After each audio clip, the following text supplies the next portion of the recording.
What do failed tech startups have in common? You know, this is a very, very important question. And the answer to that is that they all committed the same fatal mistake, most of them, premature scaling their businesses prematurely. Welcome back to the CEO Leadership Strategy Series. I am Dr. Olumuwa Lusoya, a business consultant, executive coach, and strategy consultant. And today I'll be talking about a very, very important topic.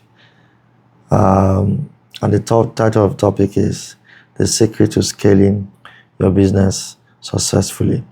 And this particular edition, this episode is an X-ray on the startup industry, the tech startup industry, and the very popular challenge that a lot of them face in failing their businesses. And I've analyzed most of these tech startups, especially in Nigeria and a lot of global cases. And I've seen that they all have something in common, and that is premature scaling. And the thing I want to talk about, just introducing this topic, is that scaling is not about just, driving growth on your LinkedIn profile, creating a buzz, creating tension about, market share, creating excitement about customer acquisition and things like that, and burning your VC cash, on customer acquisition. It's about building a very solid foundation.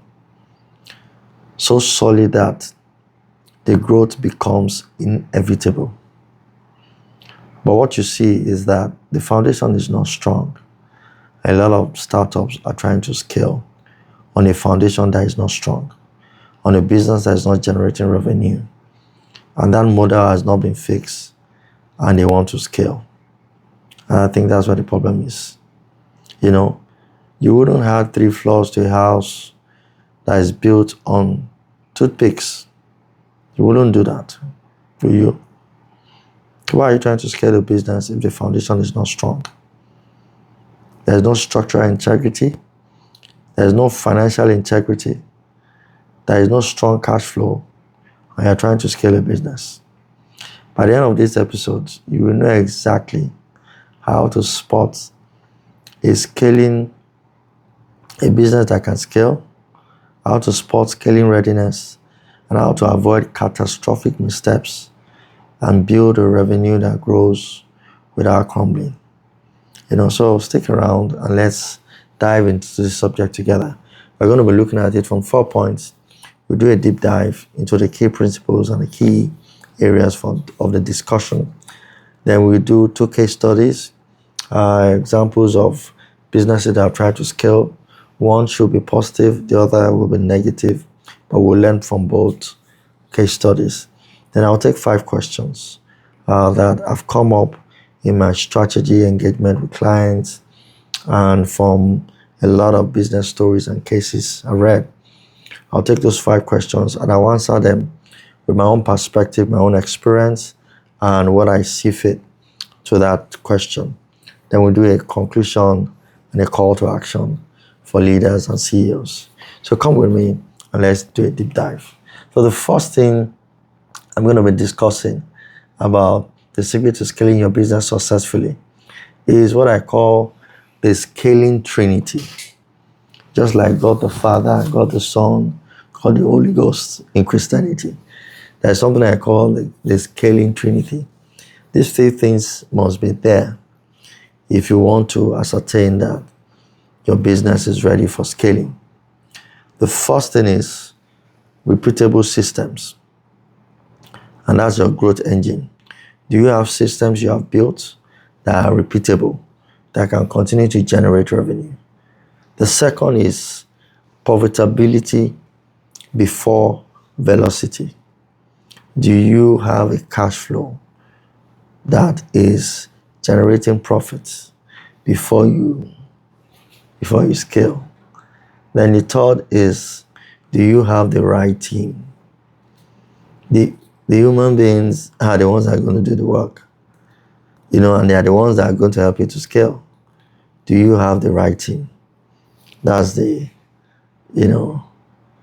scaling trinity. So let's take it one by one. The first one is the question you need to ask yourself as a CEO, as a tech founder, as a startup founder. Do you have repeatable systems? Do you have systems that you can continue to repeat and continue to repeat that will generate revenue for you? And those repeatable systems is actually your growth engine. Trying to scale a business without systems is like trying to bake 1,000 cakes using your grandma's handwritten recipe of 100 years ago. It's going to be very difficult. So never do that.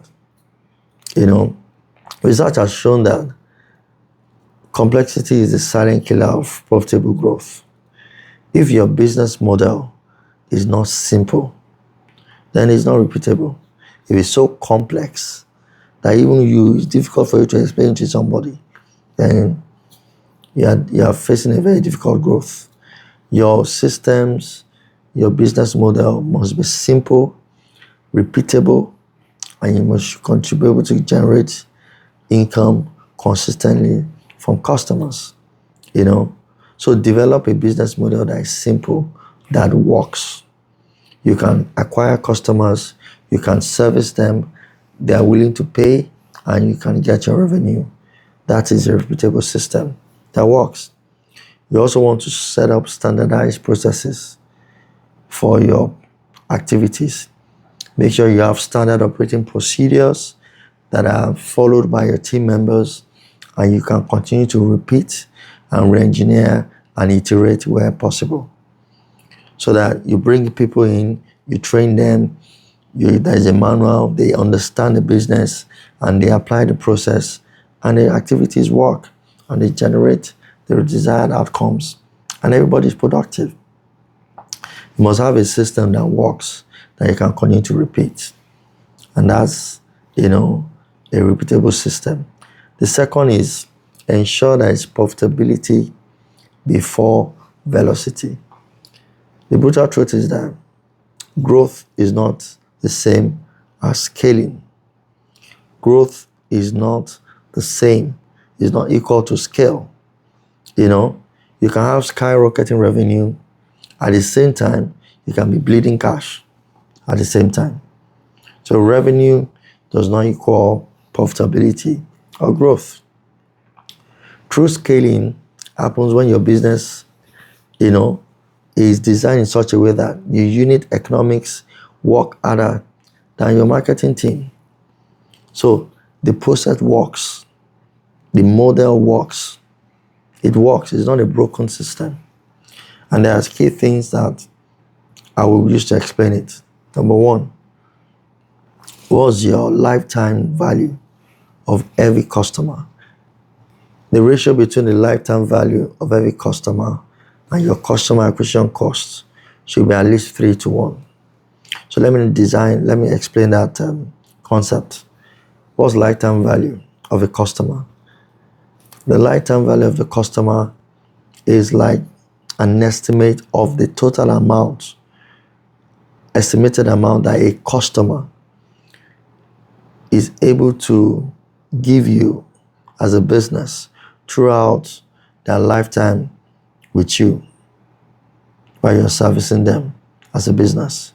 So if you estimate that this customer is going to be with us for a minimum of 10 years, if we serve them very well, minimum, what is the revenue you're going to generate from this customer in these 10 years? So the lifetime value compared with the customer acquisition costs for each customer should be at least 3-1. What it means is that the cost that it took you to acquire that customer must be at least 1/3 of what revenue that customer is going to generate for you, is going to give you while you're servicing them as a business. So your LTV to your CAC ratio should be at least 3 to 1. Your churn rate, the rate at which you lose customers every year, should not be more than 5%. So you want to make sure that you don't lose more than 5% of your revenue or your customers. I would like to use 5% of customers because some customers can be responsible for 30% of the revenue. So I would like to say revenue. Make sure you're not losing from the previous year, 5% of your revenue in the new year from old customers. You want to reduce it to 5%. What it means is that you're going to do everything in your power to service these customers excellently. And the contribution margin, when it comes to the cost structure, must be greater than 30%, at the end of the day. So you want to make sure that your business contributes to servicing the costs, of running the business. And the servicing of the cost is not coming from another customer. Very, very important. Very, very important. So the last leg of the scaling trinity is having the right team. Having a team, a staff, a team of workers that will help you to drive growth in your company. So the truth about it is that you need people, the right people that will create value, that will maintain this value and retain this value. And you're going to have to leverage a lot through delegation. You need to empower this team. You need to empower this team to actually help you to scale. Because as a CEO, as a leader, you can't do it on your own. So you have to be able to choose the right team. And one of the videos in the early episodes, I talked about the 3 C's: character, competence, and commitment. When you are choosing your team members, you want to maintain these 3 principles, the 3 C's. Character. Does the person have character? That's the most important thing. If somebody is brilliant and they lack character, it's going to be a liability to your business. But if a staff has character and he lacks knowledge, he can learn, he can be trained. But character is key. And the next is competence. Can the person do the job very well? And the last is commitment. Is the person available and willing to commit to do the job? Somebody can know the job. Somebody can have character, but may not be willing to commit to work with you. So the 3 C's is very important. When you not have the right team, you want to make sure that you empower them through delegation. Because you must be able to focus on strategic things as a CEO, where your team members are able to do day to day. And you can only achieve that if you have appropriately empowered them and delegated to them. So through delegation, you separate scaling winners from burnout casualties. So you want to make sure that when you delegate, they're able to deliver and they feel that ownership. They own part of the deliverable, and you're able to ensure that you can have a good pipeline of leaders down the line, So when you have that in place, then you know that you have the right team to support the growth of a company. So there was a study that was done that looked at 8,000 CEOs. The study was done by McKinsey, and it proved that excellent scalers put rigor into soft stuff. They look at soft skills, culture, values, psychological safety, emotional well-being, confidence, ability to make decisions. Soft stuff are the things that are backing the right companies that are able to scale. So this is very, very important. Those are the scaling trinity: repeatable systems, profitability before velocity. Before you jump, are you profitable? Do you have cash flow? You raise a lot of money from venture capitalists, from your VCs and all that. Is it time to scale? Have you fixed that business model? Is that business model profitable before you scale? If you scale zero, you are going to end up with zero. 0 times 1 million is zero. So if your business model is not profitable and you are pouring money to scale, you're not going to achieve anything. You're just generating a lot of activity, a lot of social buzz. I see a lot of startups, founders on LinkedIn. They have turned to content creators, just hyping the business. At the end of the day, when you do your valuations, it is not realistic. It's not realistic. And you want to scale on a business that's not profitable? Zero, I repeat, 0 times 1 million is zero.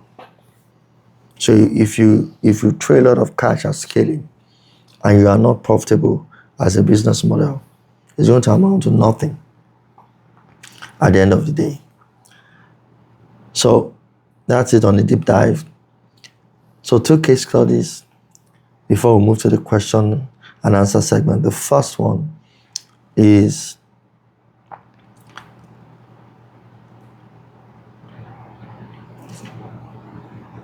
on Jeff Bezos of Amazon.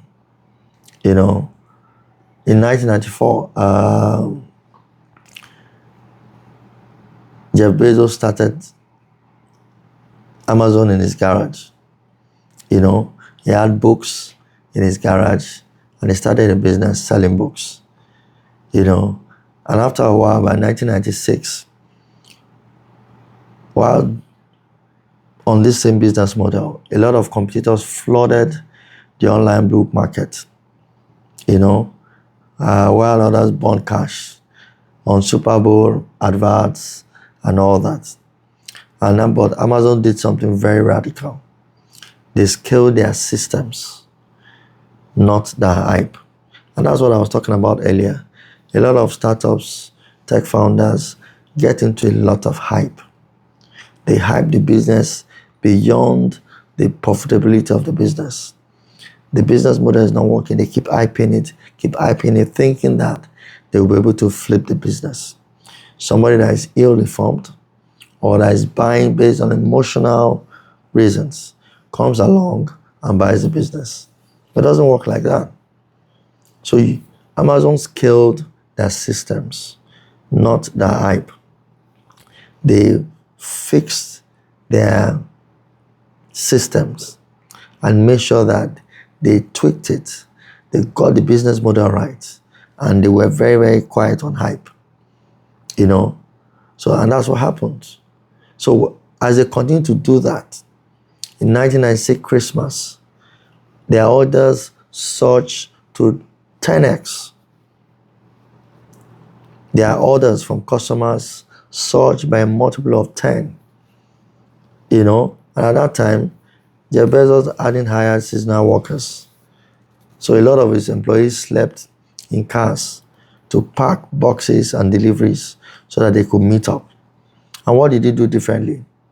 To fix that, he built warehouses and he developed a warehouse management system before the next Christmas, which was the next peak.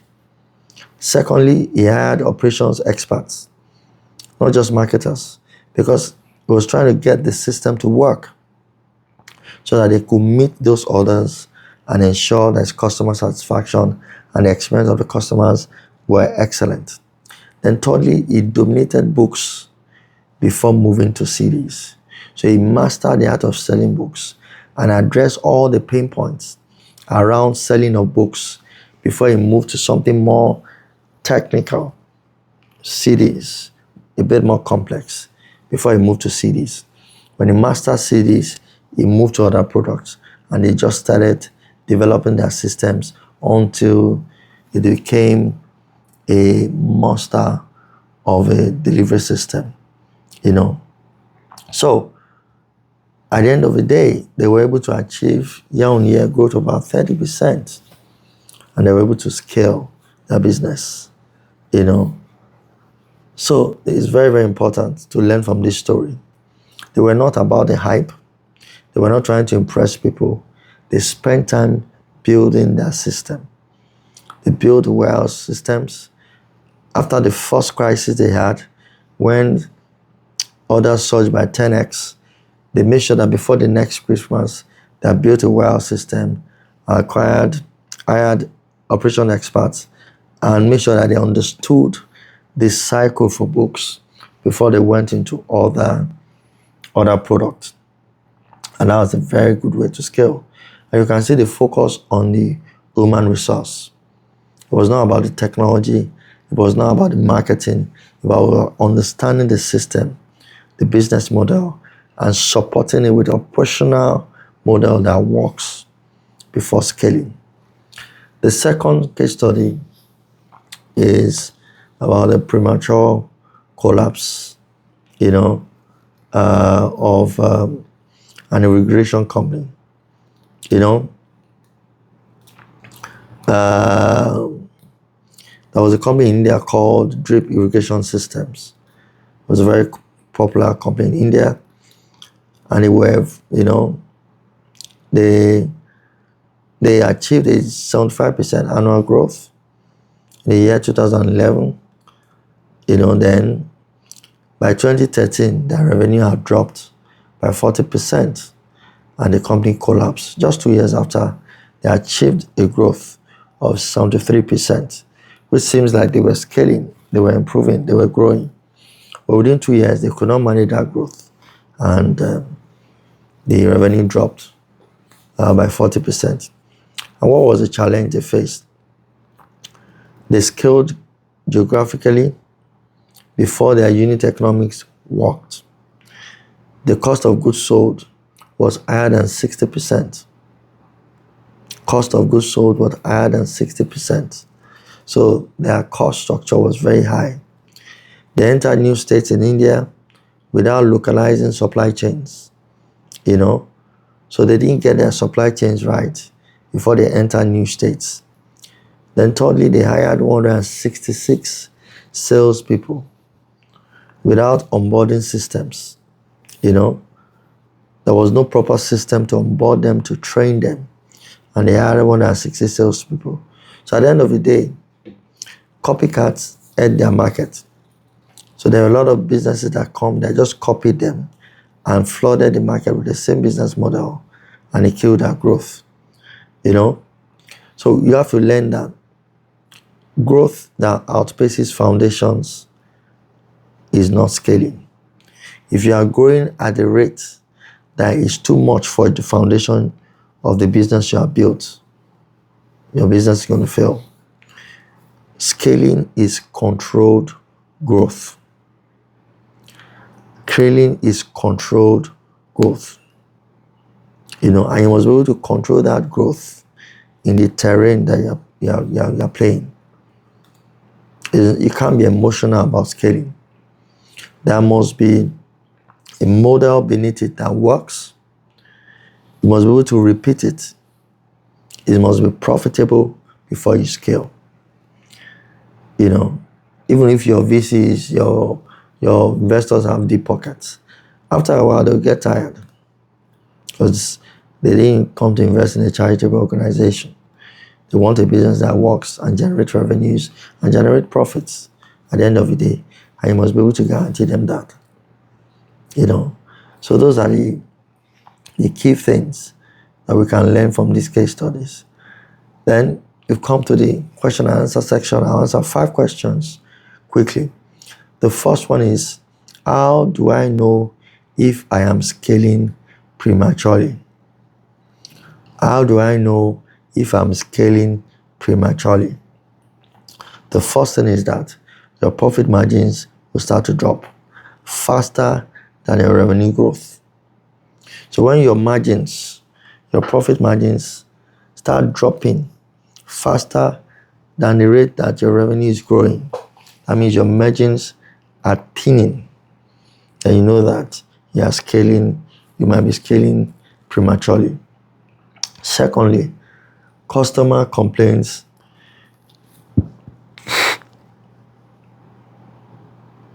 are very high, more than 15% during your scaling phase.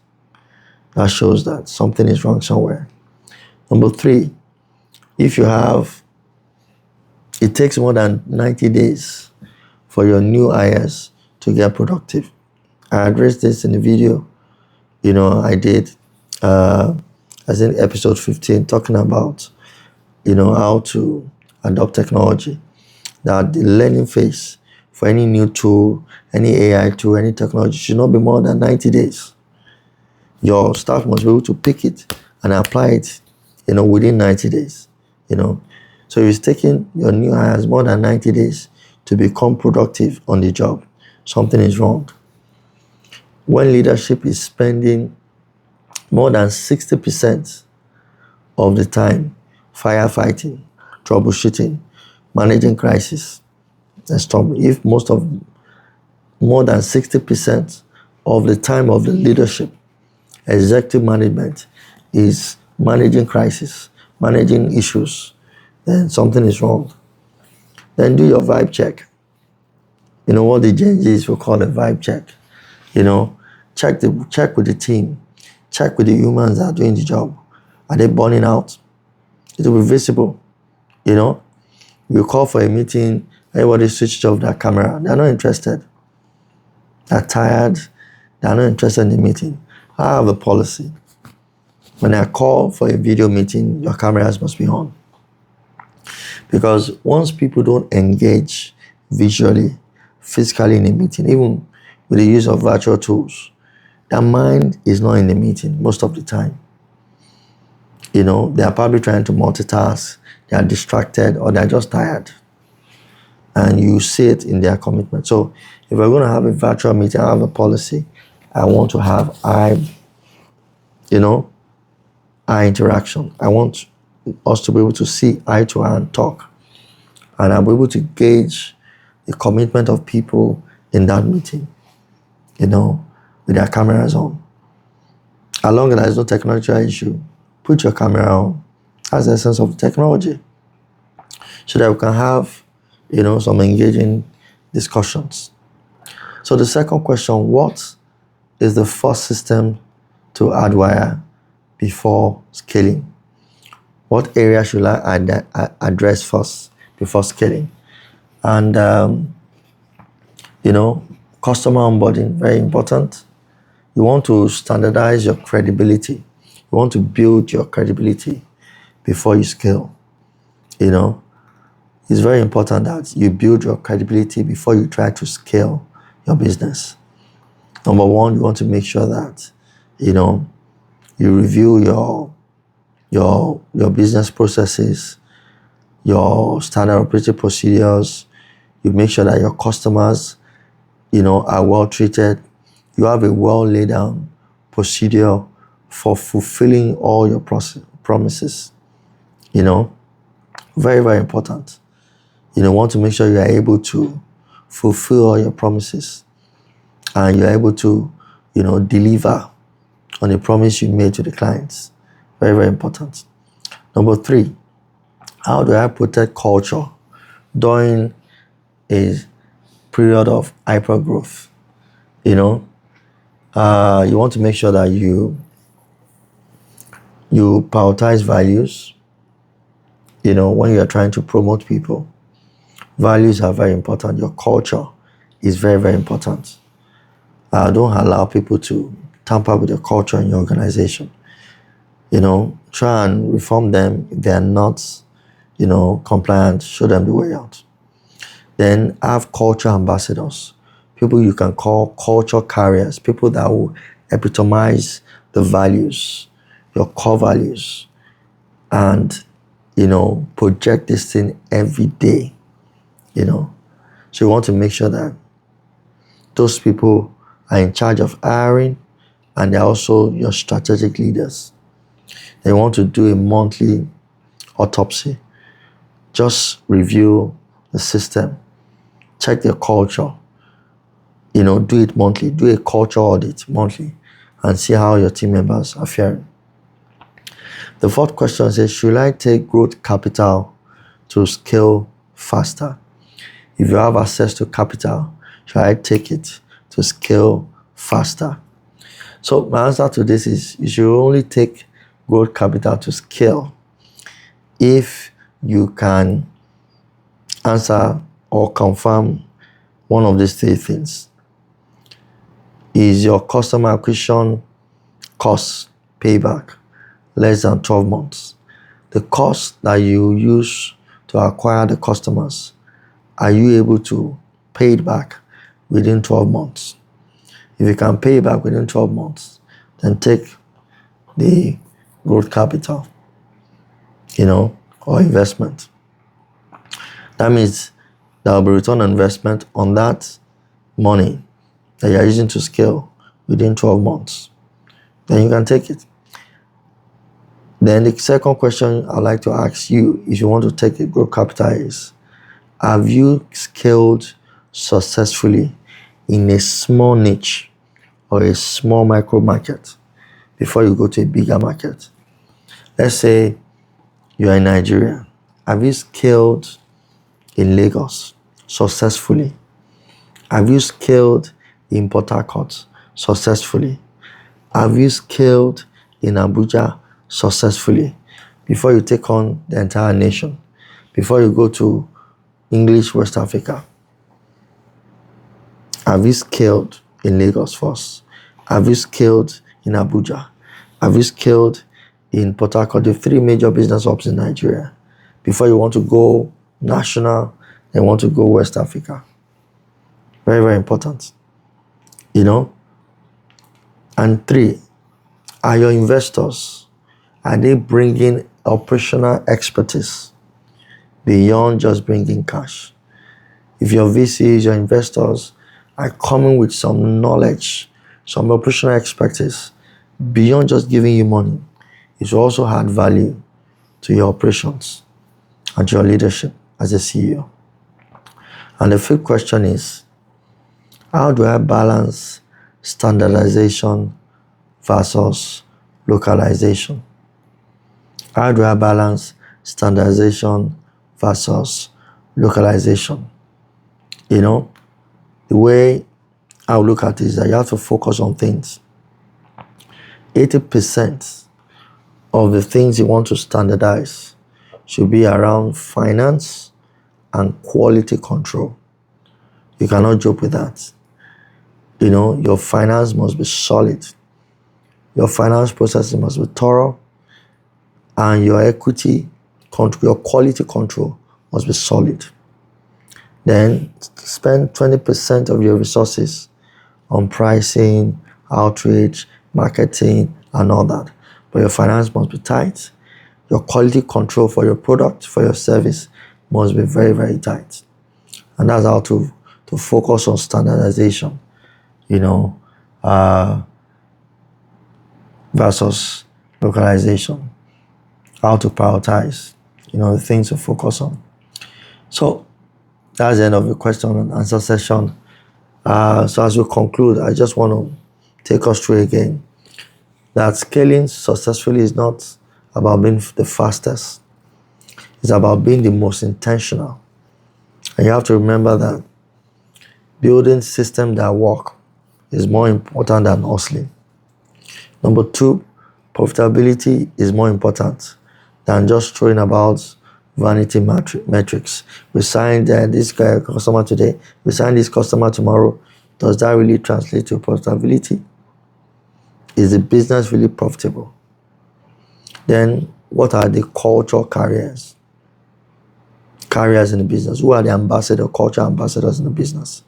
Most founders and startups messed up because they had a challenge with culture. Much more important. The culture must be tight for the business to stand. So as we conclude, I want you to do the following. The first is to audit your unit economics of your business today. Look at your business model.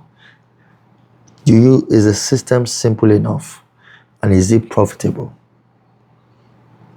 Look at your lifetime value of the customer versus the customer acquisition costs. Is it making sense? Is the mathing? Very important. Then document one critical process this week and standardize your processes. Very important. Then run the 5 diagnosis tests with your leadership team. Do you remember the 5 tests? Run it with your leadership team and check that everything is fine.